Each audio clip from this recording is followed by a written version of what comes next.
Halo-halo tayo mga lalabs, palamig. Nainit, kaya tayo po ay kumain ng halo-halo. Diba? Oh, masarap po yan sa panahon ngayon. Yan ang trending na pagkain ngayon, ang halo-halo. O diba? Masarap siya. At syempre, ayan, may leche flan, ube, at syempre dapat magatas. Kain na.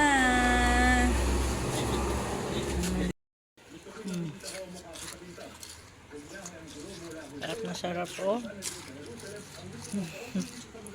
Init po kasi ngayon mga lalab. Sobra init.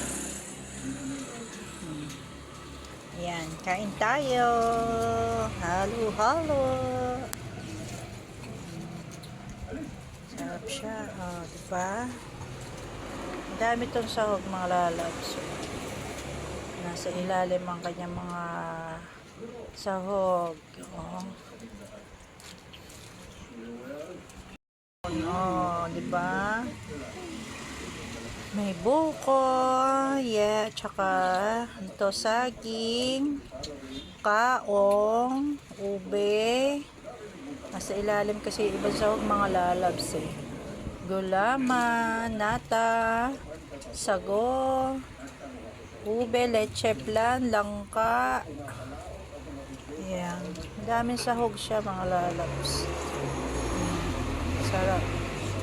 May beans, tsaka yun oh, ano yun? Beans din ba? Isang maliit na kulay black na to mga lalabs. Kalimutan ko rin tawag dun. Opo, binyan. Sarap. Sarap oh. Kain tayo mga lalabs. Ayan. Ganito lang ako sa bahay pag mainit mga lalabs, nakasando. Masarap siya kasi magatas. Yummy. Masarap. Tapos ayan, may mga saging, ube.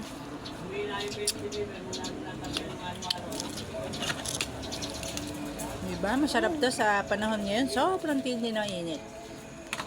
Masarap yung mga malalamig. Refreshing, pampawi sa init ng panahon to. Kain tayo. Yun lang, maraming salamat po sa inyong walang sawang panonood at pagsubaybay. Bye-bye.